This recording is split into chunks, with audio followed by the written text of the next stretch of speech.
जय हिंद, वंदे मातरम। स्वागत है आप सभी का गुरुजी वर्ल्ड एग्जाम स्टडी प्लेटफॉर्म में। राष्ट्र हित में शिक्षा, this is Dheeraj Dwivedi from Guruji world. दोस्तों, आज की संपूर्ण वीडियो में हम उत्तर प्रदेश को मानचित्र के साथ विश्लेषित करेंगे और याद रखिएगा कि इससे बाहर यूपी स्पेशल का कोई भी क्वेश्चन आपके एग्जाम में बाहर नहीं होगा। उत्तर प्रदेश के ऐसे वो 100 क्वेश्चंस जिसमें हमने A to Z यहाँ पर विश्लेषण किया है चित्रात्मक तरीके से। तो बने रहिएगा, कंसंट्रेशन के साथ इस वीडियो को वॉच करिएगा, जिससे कोई भी बच्चा अपने एग्जाम में परेशानी का सामना ना करे। पहला क्वेश्चन आपके स्क्रीन पर है। उससे पहले बता दें कि यदि आपको सिलेक्शन चाहिए ईमानदारी से, तो सारे सब्जेक्ट की मैराथन प्राप्त करने के लिए चैनल को सब्सक्राइब कर लें, हर बहन हर भाई। उत्तर प्रदेश की साक्षरता दर कितनी है? तो दोस्तों याद रखिए, सबसे ज़्यादा क्वेश्चन ट्रेंड होता है 67.68 और अगर ऑप्शन में नहीं है तो 67.72। यानी कुल मिलाकर अगर देखा जाए तो लगभग 67 से 67.5% जो है यूपी की साक्षरता है। और अगर पूछा जाए कि उत्तर प्रदेश में पुरुष कितने हैं, याद रखिएगा पुरुष साक्षर कितने हैं, तो पुरुष साक्षर भैया हैं आपके 77.30, ठीक है ना। और अगर पूछा जाए कि महिला साक्षर कितनी है जो है यूपी में, तो वो है 57.20, ठीक है, ये याद रखिएगा। और अगर पूछा जाए कि यूपी का सबसे साक्षर जिला कौन सा है, तो वो है गौतम बुद्ध नगर, उसके बाद कानपुर आता है, और सबसे कम साक्षर में श्रावस्ती आता है, उसके बाद बहराइच आता है। चलिए, एक क्वेश्चन से हमने बहुत सारी डिटेल जान ली। प्रदेश में क्षेत्रफल की दृष्टि से सर्वाधिक वन क्षेत्र वाला जिला कौन सा है? तो आपको बता दें कि यूपी में सबसे ज्यादा क्षेत्रफल वाला जिला जो है वो है लखीमपुर खीरी। लेकिन क्वेश्चन ये नहीं पूछा गया है, क्वेश्चन में ये पूछा गया है कि सर्वाधिक वन क्षेत्र वाला कौन सा जिला है, तो वो सोनभद्र हो जाएगा। एरिया में हम देखते हैं तो वो लखीमपुर खीरी आता ही आता है, लेकिन जब हम वन की क्षेत्र की बात करते हैं जहां पर फॉरेस्ट ज्यादा है, वहां पर दोस्तों सोनभद्र हमें लॉक करना पड़ेगा। नेक्स्ट, सिराज ए हिंद के नाम से कौन सा ऐसा जो है जिला है वो प्रसिद्ध है? तो आपको मैं बता देता हूं कि जो सिराज ए हिंद है, तो दोस्तों वो जौनपुर को कहा जाता है। कोई बच्चा हमें ये बताएगा कि जौनपुर की स्थापना, मैंने अपने कई बार वीडियो के लेक्चर में हमने आपको बताया है कि जौनपुर की स्थापना जो है किसने करी है, तो कमेंट कीजिएगा। यहाँ पर ऑप्शन नंबर सी जाएगा, सिराज ए हिंद के नाम से जौनपुर को जाना जाता है। लखनऊ उत्तर प्रदेश की राजधानी है। कानपुर को कहा जाता है क्या? चमड़ा उद्योग के लिए अग्रणी। बनारस को कहा जाता है क्या? घाटों का शहर। और लखनऊ गोमती नदी के किनारे बसा हुआ एक शहर है जिसको जिला या यूपी की राजधानी कहा जाता है। प्रदेश का सर्वाधिक विस्तृत पक्षी विहार कौन सा है? तो दोस्तों जब भी हम विस्तृत पक्षी विहार की तरफ जाते हैं तो ये आपका है लाख बहोसी पक्षी विहार। लाख बहोसी पक्षी विहार कहाँ पर है, तो ये कमेंट करके बताइएगा। तो फिलहाल वो फर्रुखाबाद और कन्नौज एक साथ में हुआ करते थे, तो फिलहाल ये कन्नौज में है। और इस क्वेश्चन का जो राइट आंसर है वो ऑप्शन नंबर सी लॉक हो जाएगा। राज्य में एक बब्बर शेर सफारी स्थापित किया जा रहा है, यानी ये क्वेश्चन का आंसर क्या होगा, कमेंट कीजिएगा। किया जा रहा है या किया जा चुका है, समझिएगा दोनों फैक्ट हैं, क्योंकि ऐसे जब भी पार्ट बनते हैं तो इनके निर्माण हमेशा चले जाते हैं। ये निर्माण में अभी भी आगे बढ़ रहे हैं। तो फिलहाल बब्बर शेर स्थापित हो चुका है, बब्बर शेर सफारी स्थापित हो चुका है। ये है आपके इटावा में, इसलिए ऑप्शन सी हो जाएगा। नेक्स्ट, निम्नलिखित में किस फसल के उत्पादन में यूपी देश का सबसे बड़ा उत्पादक है? चावल, मक्का, जौ और गेहूं। आपको पता है कि आलू में सबसे ज़्यादा अग्रणी यूपी है, गन्ना में सबसे ज़्यादा अग्रणी यूपी है, तो गेहूं में भी आपका यूपी है। तो इसलिए इस क्वेश्चन का आंसर डी लॉक हो जाएगा।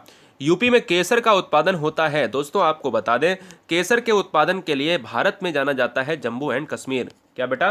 भारत में जाना जाता है जम्मू एंड कश्मीर। तो इसलिए आपको याद रखना है कि उत्तर प्रदेश में जब आप जानोगे तो वो अलीगढ़ के साथ लॉक करोगे। क्या? अलीगढ़ के साथ लॉक करोगे। अगला, यूपी में यूरेनियम कहाँ पर उपलब्ध है? यूपी में यूरेनियम बेटा कहाँ पर उपलब्ध है, जरा कमेंट कीजिएगा। तो देखिएगा, अगर मैं बात करता हूँ यूरेनियम की बात करें तो ये ललितपुर में हो जाएगा। ललितपुर की अगर मैं बात करूँ तो ऑप्शन नंबर ए हो जाएगा, ए फॉर यहाँ पर अजमेर लॉक हो जाएगा। 9 नंबर क्या है, जवाब दीजिएगा। 9 नंबर बहुत ही आसान है कि यूपी में सर्वाधिक थारू जनजाति किस जिले में पाई जाती है? तो आसान सा क्वेश्चन किसके अंतर्गत चला जाएगा? सी फॉर यहाँ पर चेन्नई के साथ। आपको बता दें कि जिस समय गोरखपुर की बात होती है तो ये तराई इलाके हैं। आपको पता है कि उत्तर प्रदेश और उत्तराखंड की सीमाओं पर थारू जनजाति का निवास क्षेत्र पाया जाता है। Question number next, Uttar Pradesh का राजकीय खेल क्या है दोस्तों? Cricket, hockey, football, volleyball. तो सिंपल सी बात किया जाए तो राजकीय खेल में हॉकी यानी बी फॉर ब्रिलियंट लॉक हो जाएगा, हॉकी के साथ चला जाएगा। अच्छा ये बताइएगा कि किस देश का राष्ट्रीय खेल वॉलीबॉल है? कमेंट कीजिएगा। उत्तर प्रदेश का राजकीय वृक्ष क्या है? बहुत आसान सा प्रश्न। राजकीय वृक्ष के अंतर्गत अगर हम जाएंगे तो ये अशोक के साथ चला जाएगा, इसलिए राइट आंसर सी हमारा लॉक हो जाएगा। Next, super fast. निम्नलिखित में कौन सा नगर गोमती नदी के किनारे स्थित है? आपको अभी अभी बताया कि जिस तरीके से हम इलाहाबाद की बात कर रहे हैं तो प्रयागराज कहा जाता है। गंगा, यमुना और सरस्वती अदृश्य रूप में पाई जाती हैं, जिसको संगम तट कहा जाता है। इसी तरीके से गोमती नदी की बात की जाए तो ये लखनऊ, इसलिए ऑप्शन ए लॉक हो जाएगा। उत्तर प्रदेश के भौगोलिक क्षेत्र में कौन सा सम्मिलित नहीं है? ऑप्शन नंबर ए तराई क्षेत्र, option number B Himalaya, option number C Ganga Yamuna का मैदान and option number D Bundelkhand का पठार। देखिए दोस्तों, अगर मैं बात कर रहा हूं 13 नंबर की तो ये हिमालय पार्ट हो जाएगा, क्योंकि हिमालय एक ऐसा पार्ट है जो यूपी के उत्तर में है और यूपी के उत्तर में ये टच नहीं करता है। तराई क्षेत्र मिलेगा, गंगा यमुना का मैदान मिलेगा, बुंदेलखंड का पठार का थोड़ा सा हिस्सा आपको देखने को मिलेगा। यूपी में भावर की तंग पट्टी किस क्षेत्र में मिलती है? आपको बहुत ही जबरदस्त तरीके से मैं आपको बता रहा हूं। भावर क्षेत्र किसे कहा जाता है? भावर क्षेत्र तराई इलाके का वो निचला हिस्सा होता है जिसमें कंकड़, पत्थर इत्यादि से होकर पानी बहता है। छोटे छोटे वंडल्स पड़े होते हैं, छोटे छोटे कंकड़ से जब पानी गुजरता है तो वो भावर की पट्टी कहलाती है। ठीक है ना? इस तरीके से अगर हम देखें तो यहाँ पर इस तरीके से ऐसे छोटे छोटे बॉल पड़े होंगे और यहाँ से जब पानी गुजरता है तो ये भावर की पट्टी कहलाती है। ये कहलाता है तराई क्षेत्र के साथ या ककरीले क्षेत्र के साथ। ए और सी में बच्चे कंफ्यूज होते हैं। तो फिलहाल हमने अभी कहा है ककरीले क्षेत्र का मतलब होता है कि जहां पर पत्थर पड़े होंगे, और पथरीला इलाका ककरीला इलाका होगा ही होगा।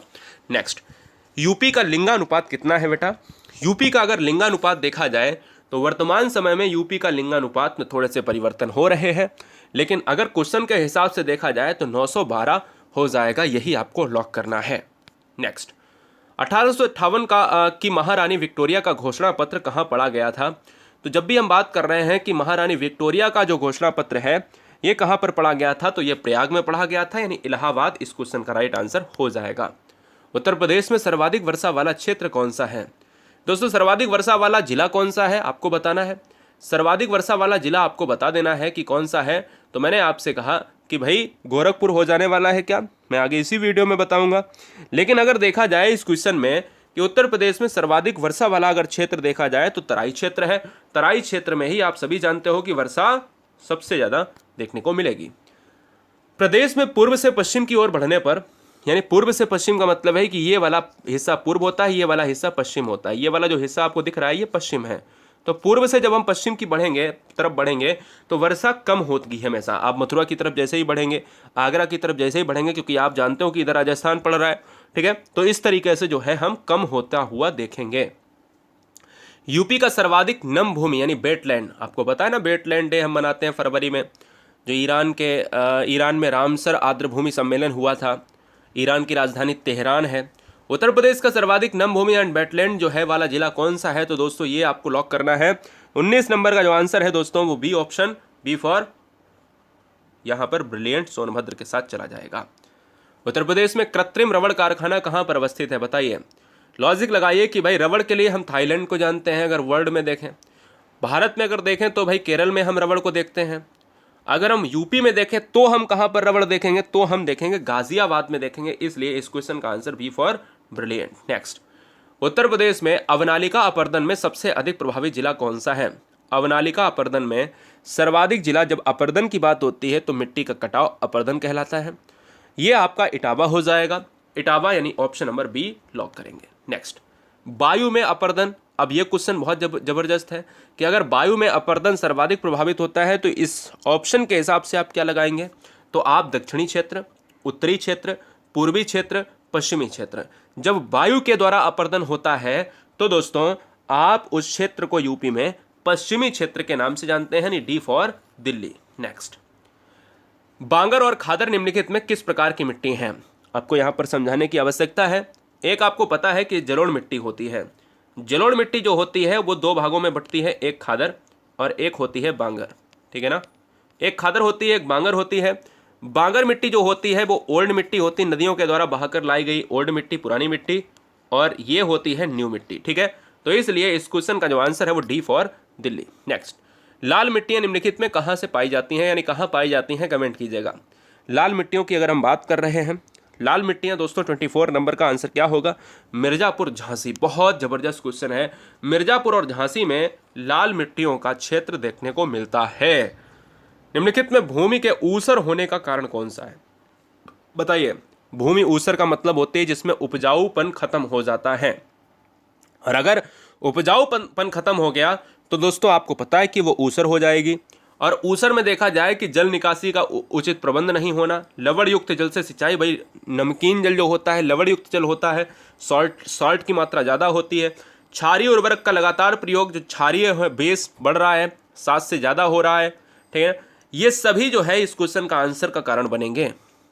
यूपी के किस भाग में मरुस्थलीय मृदा पाई जाती है, कौन सा ऐसा भाग है जो मरुस्थलीय मृदा। अब देखिए यूपी का ये वाला है पूर्व क्षेत्र और ये है पश्चिमी क्षेत्र। आपको खूब पता है कि पश्चिमी भाग में वर्षा नहीं होती है, साल्ट वाली जमीन पाई जाती है, तो मरुस्थलीय मृदा पश्चिमी में ही तो होगी। सिंपल सी बात, आप दिमाग लगाया करो, क्योंकि सिंपल सी बात है कि पूर्व से पश्चिम की तरफ बढ़ेंगे तो वर्षा कम होगी। अगला, निम्नलिखित में कौन से उत्तर प्रदेश की पेयजल परियोजना है, कौन सी उत्तर प्रदेश की पेयजल परियोजना है, तो दोस्तों पथरई बांध, गोकुल बैराज परियोजना, ज्ञानपुर पंप नहर परियोजना, शारदा सहायक नहर परियोजना। बहुत से बच्चे शारदा की तरफ बढ़ रहे हैं, जो आंसर गलत है। इसको नोट किया जाए कि गोकुल बैराज परियोजना जो है यही इस क्वेश्चन का सटीक आंसर बैठेगा। हमने अपनी वीडियो में कई बार अब चर्चा की है इसकी। हथनी कुंड परियोजना किस नदी पर है, बहुत सुंदर सा प्रश्न। हथनी कुंड परियोजना यह यमुना नदी पर अवस्थित है। यमुना नदी, यानी इस क्वेश्चन का आंसर बी हो जाएगा। यमुना नदी भारत की सबसे बड़ी नदी यानी गंगा की सबसे बड़ी सहायक नदी है। सबसे बड़ी नदी कौन सी है, गंगा 2525 किलोमीटर की, और उसकी सबसे बड़ी सहायक नदी कौन सी है, यमुना। निम्नलिखित में कौन सा सुमेलित नहीं है, बताइएगा कौन सा सुमेलित नहीं है। चलिए, हाँ जी, स्वागत है। देखिए, माता टीला बांध बेतवा पर है क्या, जल्दी से बताइएगा। माता टीला बांध बेतवा पर है क्या। अगर देखा जाए रिहंद बांध रिहंद पर है क्या, सिंपल सी बात बताइए। रानी लक्ष्मी परियोजना बांध जो है बेतवा पर है। राजघाट बांध यमुना पर, ये वाला गलत हो रहा है। राजघाट बांध एक्चुअल में कहां पर है, बेतवा पर ही है। इसलिए इस क्वेश्चन का जो आंसर है वो डी फॉर दिल्ली हो जाएगा। तो राजघाट कई बार एग्जाम में पूछा भी गया है। ये देखिए 3 सही है। पूछा जाए कहाँ है, किस नदी पर है, ठोक दीजिएगा। इसका पूछा जाए तो इसको भी बेतवा ही मारिएगा, यमुना नदी पर नहीं है। अगला क्वेश्चन स्क्रीन पर ये रहा, बताइए। देखिए दोस्तों, कह रहा है फुल्लर झील भारत के किस राज्य में अवस्थित है। फुल्लर झील भारत के किस राज्य में अवस्थित है, तो ये है उत्तर प्रदेश में अवस्थित है। और उत्तर प्रदेश में कहाँ है, तो आपके लिए होमवर्क है, कमेंट कीजिएगा। खटीमा जल विद्युत योजना, खटीमा लिखकर आ जाता है, होता है खटीमा।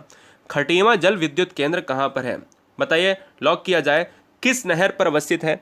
तो जब भी हम खटीमा की बात करते हैं तो यह है शारदा नहर, यानी option number B for brilliant. अगले क्वेश्चन की तरफ बढ़ेंगे कि गोरखपुर से क्वेश्चन है कि किस नदी के तट पर गोरखपुर स्थित है। जब भी हम गोरखपुर की बात करते हैं तो सर्वाधिक वर्षा वाला क्षेत्र गोरखपुर है। गोरखपुर की अगर हम बात कर रहे हैं तो 32 नंबर का जो आंसर है वो राप्ती नदी की बात करेगा, तो यानी इस क्वेश्चन का आंसर सी हो जाएगा। नेक्स्ट, निम्नलिखित में कौन सा नगर गंगा के दाहिने किनारे पर अवस्थित नहीं है।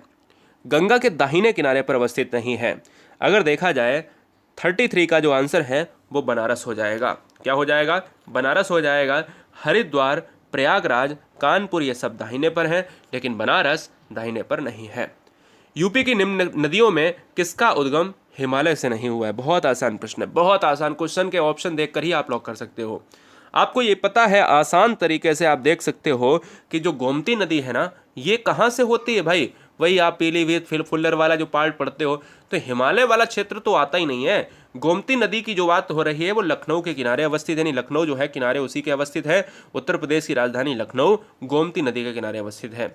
अगला क्वेश्चन, निम्नलिखित में कौन सी नदी यमुना की सहायक नदी नहीं है।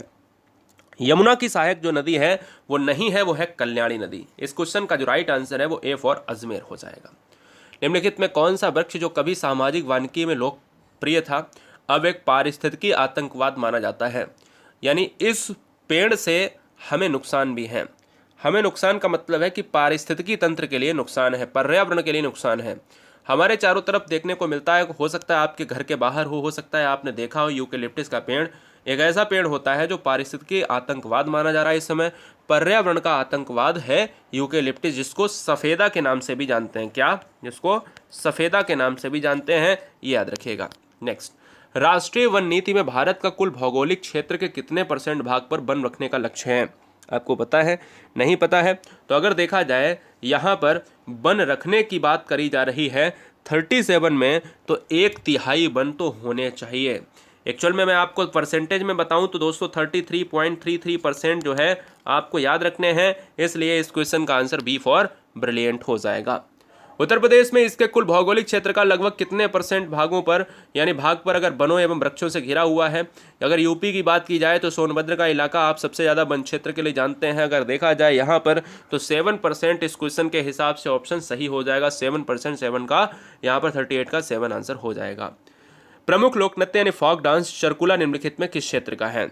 बहुत आसान प्रश्न है। चरकुला की बात की जाए तो यह ब्रजभूमि या अवध, दोनों बच्चे परेशान होते हैं, दोनों कन्फ्यूजन वाले क्वेश्चंस होते हैं, ऑप्शन होते हैं, तो आपको ब्रजभूमि मारना है, अवध नहीं मारना है। चिपको आंदोलन मूल रूप से किसके विरुद्ध था? चिपको आंदोलन जब रैणी गांव से शुरू हुआ था, सुंदरलाल बहुगुणा का आपने नाम सुना होगा।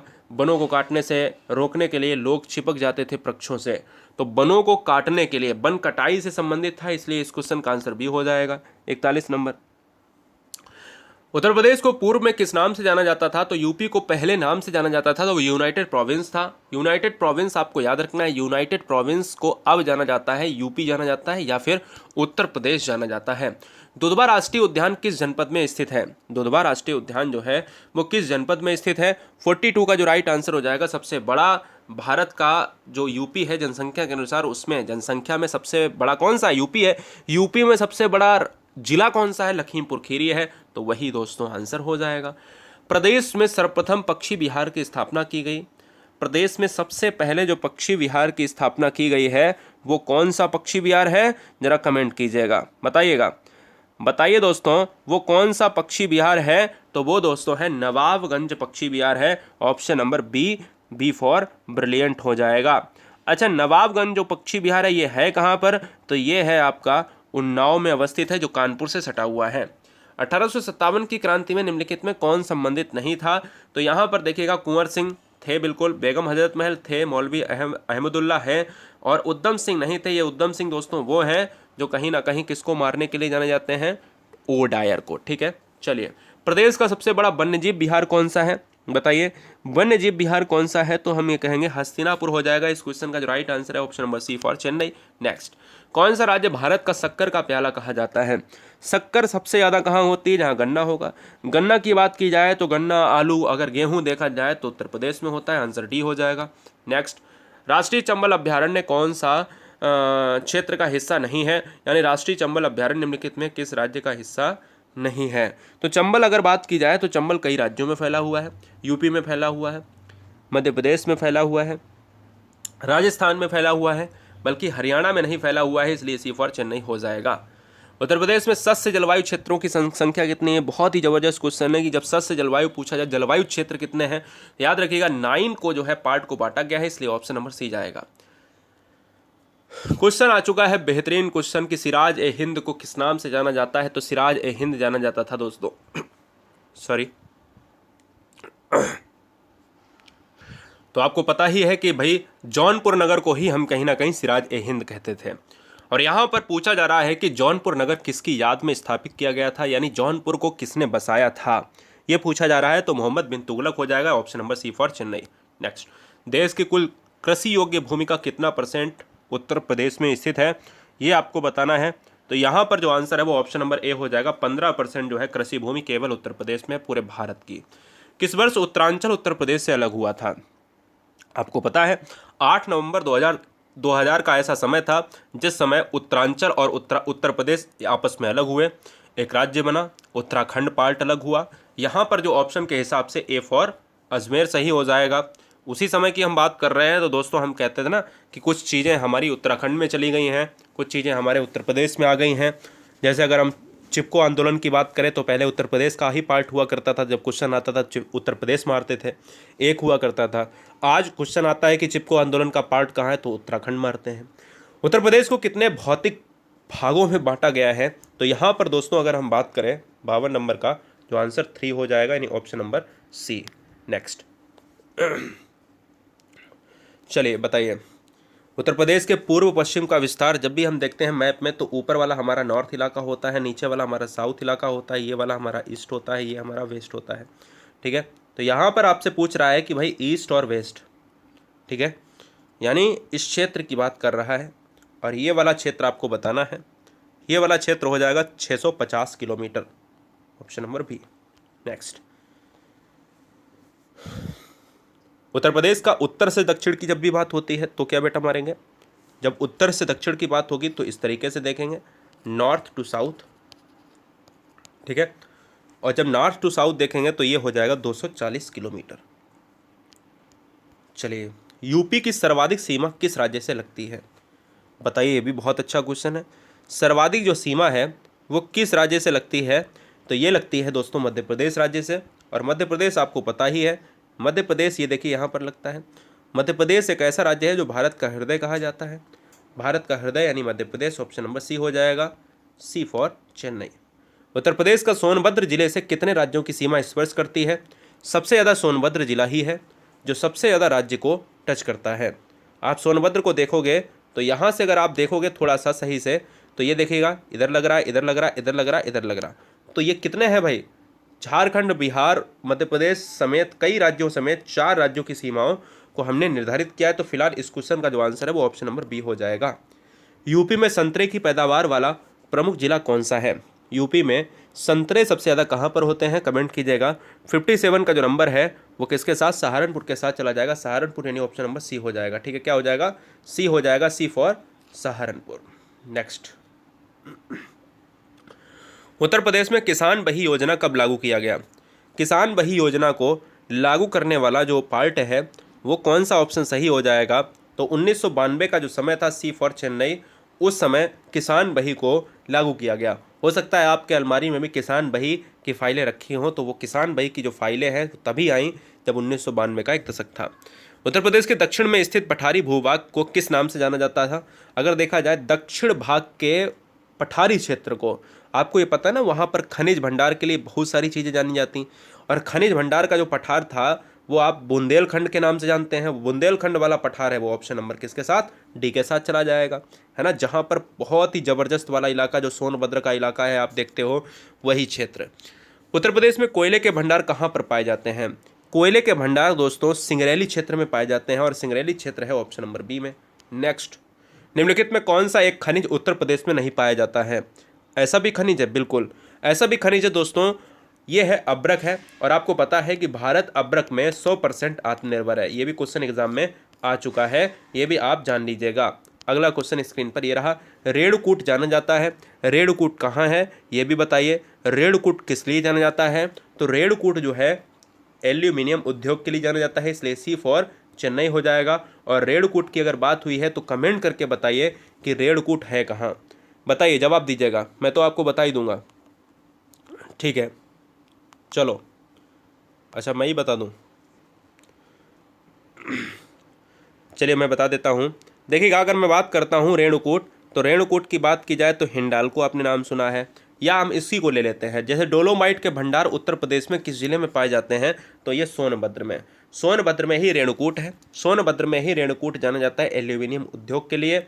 हिंडाल्को जो कंपनी है वो यही पार्ट है, इसी को जाना जाता है। तो फिलहाल अगले क्वेश्चन की तरफ बढ़ेंगे, प्रदेश के किस जिले में सर्वाधिक वर्षा होती है, प्रदेश के किस जिले में सर्वाधिक वर्षा होती है, तो गोरखपुर क्षेत्र में सर्वाधिक वर्षा होती है। अगला क्वेश्चन, उत्तर प्रदेश में पाए जाने वाले प्रमुख खनिज कौन से हैं, यूपी में जो पाए जाने वाले खनिज हैं वो हैं दोस्तों, अभी मैंने आपको बताया कि सोनभद्र में सबसे ज़्यादा खनिज देखने को मिलते हैं, जिसको डोलोमाइट कहा गया, रॉक फास्ट कहा गया, इस तरीके से अनेक मिलते हैं, लेकिन सबसे प्रमुख कौन है, रॉक फॉस्फेट और डोलोमाइट। पार्ट कौन सा है, वही बुंदेलखंड वाला पार्ट। उत्तर प्रदेश में परमाणु ऊर्जा केंद्र कहाँ पर स्थापित किया जा रहा है, तो यहाँ पर किस किया जा रहा है या किया गया है, एक ही बात है। तो 66 का बात अगर देखा जाए तो नरौरा वाला हो जाएगा, यूपी का नरौरा, ऑप्शन नंबर बी हो जाएगा। निम्नलिखित में कौन सा युग्म सही सुमेलित है? कौन सा युग्म सही सुमेलित है? लॉक किया जाए। चलिए, अभी अभी मैंने आपको बताया कि परमाणु ऊर्जा केंद्र नरौरा में है। बोलो कॉन्सेप्ट क्लियर? परमाणु ऊर्जा केंद्र नरौरा में है, तापीय विद्युत संयंत्र लगा रखा है। इलाहाबाद आपको पता है, अच्छा इलाहाबाद की एक प्रमुख विशेषता बताई, जैसे अमरूद के उत्पादन में इलाहाबाद बहुत जबरदस्त है, ठीक है ना। एल्यूमिनियम नहीं है। अच्छा इलाहाबाद किसके लिए है, कौन से इसके लिए है? सिंगरैली, आपको अभी अभी मैंने बताया कि सिंगरैली कोयला के लिए है। मथुरा रिफाइनरी आप तो सब जानते हो, तो मथुरा जो है तेल शोधन शाला है, इसलिए राइट आंसर सी हो जाएगा। ओबरा ताप विद्युत परियोजना, ओबरा ताप, अब दिमाग में आता होगा कि सर ओबरा जो ताप है, ओबरा ताप है, ओबरा थर्मल प्लांट है, ये कहाँ पर है? ये भी दिमाग में आता होगा, बताइए। तो ये दोस्तों आपका सोनभद्र में है। ओबरा ताप जो है सोनभद्र में है, सोनभद्र में है, और ये बनारस के लगभग 125 किलोमीटर की दूरी पर अवस्थित है। साथ ही साथ इसको मैं बता दूं, यह किसके सहयोग से बना था? 68 नंबर जो सोवियत संघ है, इसलिए इस ऑप्शन में आएगा डी के साथ। रामपुरा भारत का पहला गांव है जो कि अपना सौर ऊर्जा प्लांट लगवाने वाला पहला बना है, और वह कहाँ पर अवस्थित है, ये जरा कमेंट कीजिएगा, बताइए। तो रामपुरा की अगर मैं बात करूं तो यहाँ पर आपको लॉक करना है। हाँ जी, रामपुरा उत्तर प्रदेश की बात हो रही है, ठीक है, इसलिए इस क्वेश्चन का जो राइट आंसर है वो ऑप्शन नंबर ए हो जाएगा, ए फॉर अजमेर हो जाएगा, ठीक है। चलिए, हाँ जी, नेक्स्ट।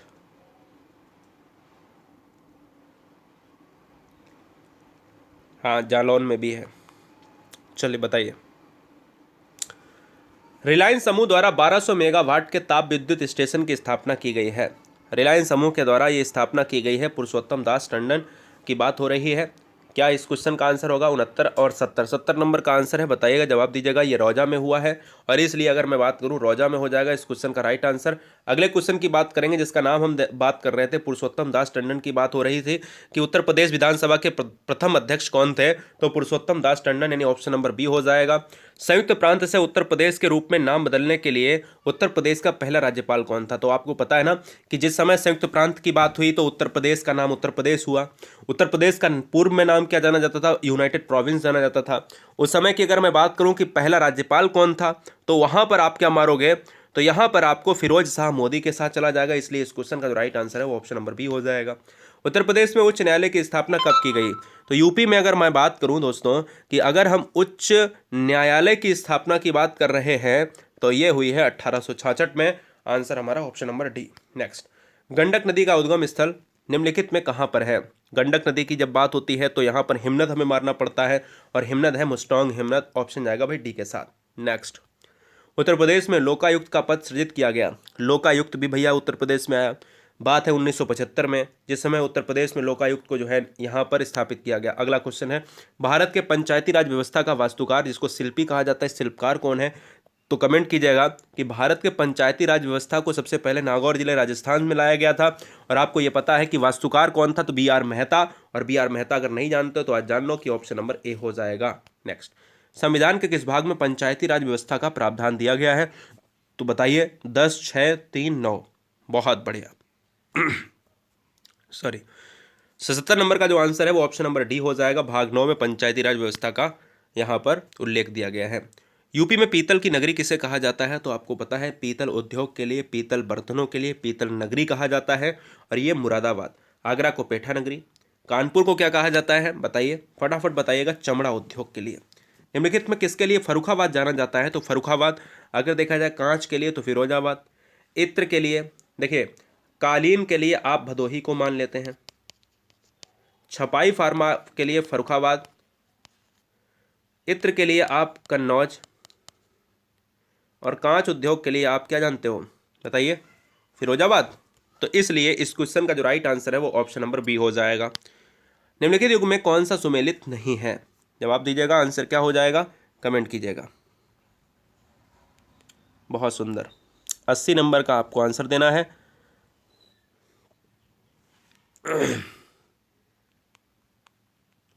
बड़ा क्वेश्चन है, जवाब देना है।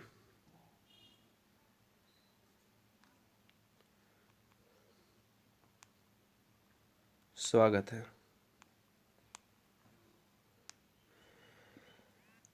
देखिए दोस्तों, अगर मैं बात कर रहा हूं इस क्वेश्चन में, नोएडा सॉफ्टवेयर के लिए है, बिल्कुल सही है। सीतापुर प्लाईवुड के लिए है, बिल्कुल सही है। बनारस रेशम उद्योग के लिए बिल्कुल सही। गोरखपुर खेल के सामान के लिए नहीं है, जबकि पावर लूम के लिए है, इसलिए इस क्वेश्चन का आंसर सी हो जाएगा। उत्तर प्रदेश में सबसे कम गर्मी कहाँ पर होती है? सबसे कम गर्मी कहाँ पर होती है, कमेंट कीजिएगा। 81 क्या आंसर होगा? तो 81 का जो आंसर होगा दोस्तों बरेली हो जाएगा। सबसे कम गर्मी जो है बरेली ऑप्शन के साथ चला जाएगा। 6ठी शताब्दी में उत्तर प्रदेश के कुल कितने महाजनपद थे? महाजनपद, जब पूरे जनपद की बात करें तो 16 महाजनपद देखे जाते हैं। यूपी में दोस्तों 8 महाजनपद की बात होती है। क्षेत्रफल की दृष्टि से उत्तर प्रदेश का भारत में कौन सा स्थान है? यूपी का भारत में चौथा स्थान है। आपको मैं बता देता हूँ, यूपी का चौथा स्थान है, जबकि जनसंख्या में पहला स्थान है। मैं फिर से बता रहा हूँ, यूपी जो है प्रथम है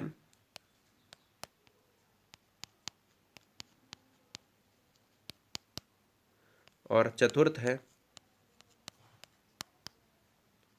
एरिया लिख देता हूँ, ठीक है।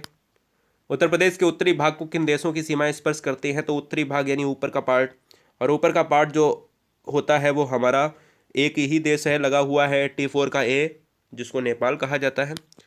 अहरौरा शिलालेख उत्तर प्रदेश के किस जिले में पाया गया है? तो अहरौरा जो है शिलालेख, ये यूपी में बनारस का क्षेत्र, आप जानते हो, बनारस का क्षेत्र ऑप्शन नंबर ए हो जाएगा। यूपी में सर्वाधिक विकसित क्षेत्र कौन सा है? भाबर, बांगर, तराई या खादर? तो आपको मैं बता दूं कि यूपी में सबसे ज़्यादा जो है ओल्ड सॉइल का क्षेत्र देखने को मिलता है, और ओल्ड सॉइल का जो क्षेत्र होता है वो बांगर क्षेत्र है। यूपी के निम्नलिखित इमारतों में से कौन सी फतेहपुर सीकरी में स्थित नहीं है? फतेहपुर सीकरी में स्थित नहीं है, कमेंट कीजिएगा। 87 आपको बताना है। फतेहपुर सीकरी की बात की जाए तो पंचमहल, जहांगीर, मरियम और बीरबल ये है, जबकि वो नहीं है। उत्तर प्रदेश किस भाग का हिस्सा है? जैसे अगर हम देखें, उत्तर प्रदेश जो है ही नहीं, पूरा भारत जो है गोंडवाना लैंड का हिस्सा है, और इसी तरीके से यूपी जो है गोंडवाना लैंड का हिस्सा। वर्ष के किस महीने में उत्तर प्रदेश में अधिकांश भाग में लू चलती है? लू है ना, लू जो गर्म हवाएं होती हैं। 89 नंबर। तो आपको पता है कि मई जून का जो पार्ट होता है, मई जून में बहुत गर्म हवाएं चलती हैं, जिसको लू कहा जाता है। भारत और पाकिस्तान का जो क्षेत्र है वो काफ़ी प्रभावित रहता है। ग्रीष्म ऋतु में सबसे अधिक तापमान उत्तर प्रदेश के किन निम्नलिखित शहरों में पाया जाता है? तो सबसे ज़्यादा तापमान जो होता है वो अगर देखा जाए कहाँ पर पाया जाता है, तो ये आपका आगरा क्षेत्र में, क्योंकि आगरा जो क्षेत्र है ये जैसे जैसे हम पूर्व से पश्चिम की तरफ बढ़ते हैं, राजस्थान में एंटर करते हैं, वैसे वैसे आपको देखने को मिलता है। यूपी में पटना पक्षी बिहार किस जिले में अवस्थित है? पटना पक्षी बिहार किस जिले में अवस्थित है? पटना एटा, ऐसे याद रखो। यूपी में जनसंख्या में दशकीय वृद्धि दर सर्वाधिक कब थी? कमेंट कीजिएगा। दशकीय वृद्धि जो है सर्वाधिक कब थी? 92 आंसर दीजिएगा। आंसर क्या होगा? 1991 से 2001 के दौरान। 1991 से 2001 के दौरान ऑप्शन जाएगा ए के साथ। संयुक्त प्रांत में 1937 ईस्वी में कांग्रेस की सरकार किसके नेतृत्व में गठित हुई थी? बताइए, जवाब दीजिएगा। आंसर क्या होगा? लॉक किया जाए। 93 का आंसर क्या होगा? कमेंट किया जाए। तो गोविंद वल्लभ पंत की जो है सरकार, यहाँ पर कांग्रेस की सरकार थी, और गोविंद वल्लभ पंत जो है उसके नेतृत्व में गठित हुई। सारनाथ उत्तर प्रदेश में कहाँ पर है? कमेंट कीजिए। बहुत सुंदर, सारनाथ की बात हो रही है, तो ये सारनाथ जो है पार्ट जाएगा आपका बनारस के साथ। बनारस आप सभी जानते हो ऑप्शन नंबर बी में है, बी फॉर वृंदावन। ठीक है ना, तो B for Vrindavan option number A में है, लेकिन हमें बी फॉर बनारस मानना है। जनगणना 2011 के अनुसार उत्तर प्रदेश में उच्चतम साक्षरता दर वाला जनपद कौन सा था या कौन सा है? क्योंकि अभी हमने आपको पहले ही क्वेश्चन में बताया था कि साक्षरता दर आपकी है इतनी इतनी, पुरुष की इतनी इतनी है, महिला की इतनी इतनी है, और उसमें सबसे बड़ा जनसंख्या वाला जो है पार्ट है गौतम बुद्ध नगर है, और उसके बाद कानपुर नगर है। अगला, उत्तर प्रदेश का कौन सा क्षेत्र आद्य कल्प की प्राचीनतम शैलियों के लिए जाना जाता है या निर्मित है? तो 96 का जो आंसर है वो है बुंदेलखंड का पार्ट, ऑप्शन जाएगा भाई ए के साथ। उत्तर प्रदेश किस प्राचीनतम भूभाग का हिस्सा? ये अभी बताया मैंने, एकदम से डायरेक्ट वही क्वेश्चन आ गया है, कोई बात नहीं। गोंडवाना लैंड का हिस्सा है, ऑप्शन नंबर ए चला जाएगा। काशी का सर्वप्रथम उल्लेख प्राप्त होता है, तो काशी का जो सर्वप्रथम उल्लेख प्राप्त होता है ये अथर्ववेद में होता है, ये चतुर्थ वेद है, ठीक है ना। अथर्वा ऋषि ने इसकी जो है व्याख्या की है, और सेकंड लास्ट क्वेश्चन है, विंध्याचल पर्वत श्रेणियों की चट्टानों से निर्मित है, ये पत्थर प्राप्त नहीं होता है। विंध्याचल पर्वत श्रेणियों की चट्टानों से निम्नलिखित में कौन सा ऐसा पत्थर है जो प्राप्त ही नहीं होता है? तो वो है संगमरमर का पत्थर, ऑप्शन जाएगा सी के साथ। और आज का अंतिम प्रश्न कि तराई क्षेत्र में डॉट डॉट की कृषि बड़े पैमाने पर की जाती है दोस्तों, तो धान और गन्ना आपको मारना है। तो ये वीडियो थोड़ी सी सुपर फास्ट रही है, मुझे लगता है कि इस वीडियो को 2 से 3 बार देखना चाहिए। अगर 20 से 25 मिनट की वीडियो है तो 2 से 3 बार देखने में क्या जाता है, और 2 से 3 बार देखने में वो ऐसे पार्ट, वो ऐसे कठिन से कठिन क्वेश्चन सॉल्व हो जा रहे हैं, तो कितनी अच्छी बात है दोस्तों। उम्मीद करता हूँ आपने इस वीडियो को, इस चैनल को सब्सक्राइब कर लिया होगा, वीडियो को लाइक कर लिया होगा और प्यारा सा कमेंट आपने इस वीडियो में छोड़ दिया होगा। अपने 4 मित्रों को जरूर जोड़िएगा। गुरुजी वर्ल्ड आपका परिवार है, क्योंकि आप अगर अच्छा करते हो दूसरे के लिए तो आपके साथ जरूर अच्छा होता है। जय हिंद, वंदे मातरम, इंकलाब जिंदाबाद।